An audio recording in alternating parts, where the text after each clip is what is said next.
잠언 16장도 다른 장들과 마찬가지로 여러 가지 주제들을 다루고 있습니다.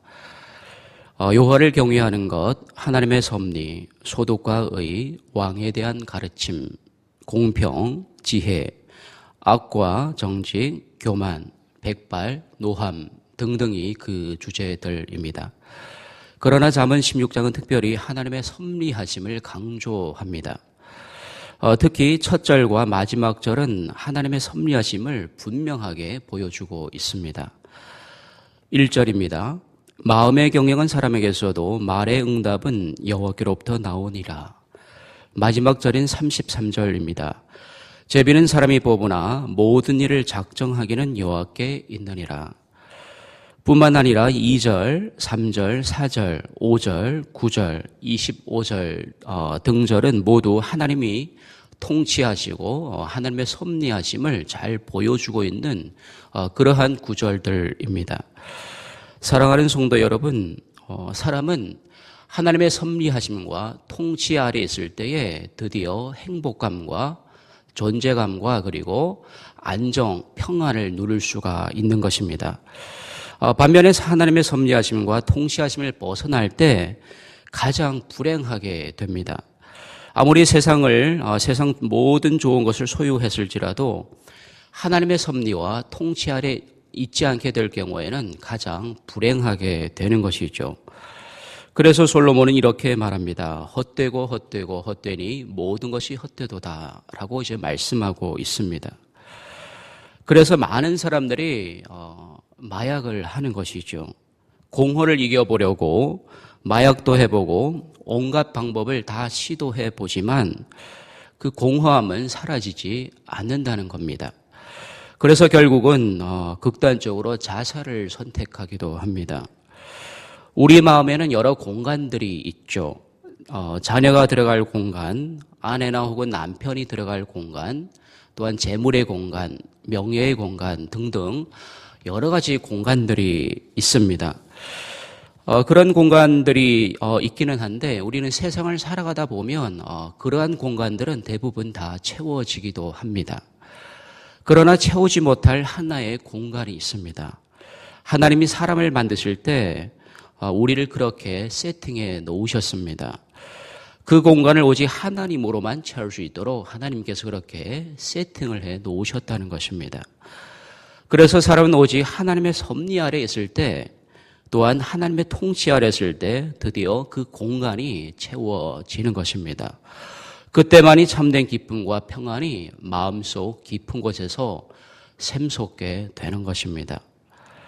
그런데 최초의 인간 아담과 하와는 어떠했습니까? 아담과 하와는 원래 하나님의 섭리와 통치하심 아래에 있었습니다. 가장 이상적인 삶이라고 볼 수 있습니다.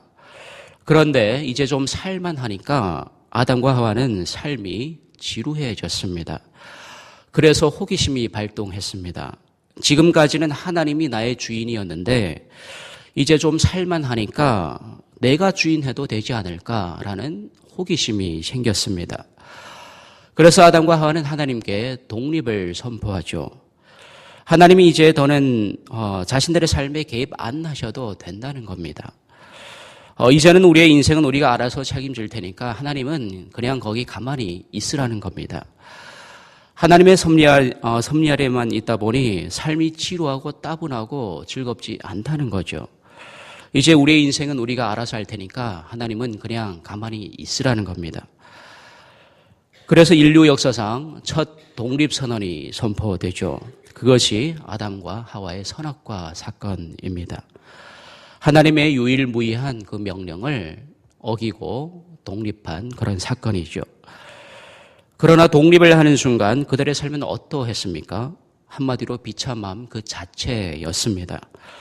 요즘 길거리에 보면 집 잃은 그런 강아지들이 얼마나 많습니까? 마치 그런 강아지와 같은 삶이었던 것이죠. 추위가 찾아오고 땅은 가시덤불과 엉겅퀴를 내고 죽이고 죽이는 그런 비참한 삶을 살게 되었습니다. 삶의 의미는 하나님이신데 삶에서 그 하나님을 도려내니까 그의 삶에는 공허만 남았다는 것이죠. 사랑하는 성도 여러분, 이것은 단지 아담과 하와의 이야기만이 아닙니다. 오늘 우리의 이야기입니다. 우리는 이야기를 단지 성경의 이야기, 아담과 하와의 이야기로만 치부해서는 안 된다는 것이죠. 그렇게만 우리가 성경을 읽는다면 우리는 성경도 모르는 것이고 교회도 어떻게 보면 잘못 다닌다고 할 수가 있겠습니다. 이 이야기는 오늘 우리의 이야기인 것이죠. 어떻게 보면 오늘 우리는 아담과 하와보다 더 힘든 삶을 살아가고 있는지도 이제 모릅니다. 비록 예수 믿고 구원받고 신앙생활하기는 하지만 우리는 우리의 삶을 다시 한번 조명해 보아야 하는 것이죠. 과연 나의 삶에는 하나님의 섭리가 있는가? 과연 나는 하나님의 섭리하신 말에 살아가고 있는가? 과연 나는 하나님의 통치하신 말에 살아가고 있는가? 하나님의 섭리는 다른 게 아니죠. 내가 주인이냐, 하나님이 주인이냐, 그 차이입니다. 내가 만약 주인이라면 나는 하나님의 섭리 아래, 또한 하나님의 통치 아래 있지 않는 것이죠. 그러나 모든 삶의 순간에 때로 넘어지고 실족할지라도 그 자리에서 다시 일어나서 하나님이 나의 주인 되심을 입으로 시인하고 인정하고 선포할 때, 또 내가 가는 곳마다 나를 통해 하나님의 통치가 일어날 때 그것은 하나님의 섭리와 통치 아래 있는 것이라고 할 수 있겠습니다. 인간의 본질은 죄이기 때문에 인간은 완벽할 수는 없습니다. 그럼에도 불구하고 신앙인들은 모두 동일한 생각 한 가지를 갖고 있습니다. 그것은 24시간 매분 매초마다 하나님의 섭리하심 아래 있기를 원한다는 것이죠. 그래서 그 마음을 유지하고 지키는 것이 참으로 중요합니다. 이것을 마음의 경영이라고 부르죠.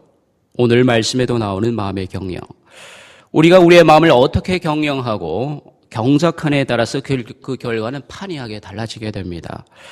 우리가 하나님의 섭리 아래, 통치 아래 있어야 우리의 마음의 경영도, 마음의 경작도 열매를 맺을 수가 있는 것이죠. 그렇다면 구체적으로 어떻게 하면 하나님의 섭리와 통치 아래에 하나님을 우리의 주인으로 모시고 우리의 마음을 잘 경영하고 경작할 수가 있겠습니까? 오늘 본문 20절의 그 방법을 가르쳐 줍니다. 삶과 말씀에 주의하는 것, 바로 그것이죠.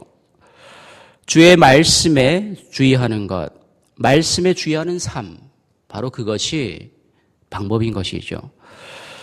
방금 20절 말씀에 삶과 말씀에 주의하는 자는 하고 그 뒤에 바로 좋은 것을 얻는다라고 추가 구절이 나옵니다.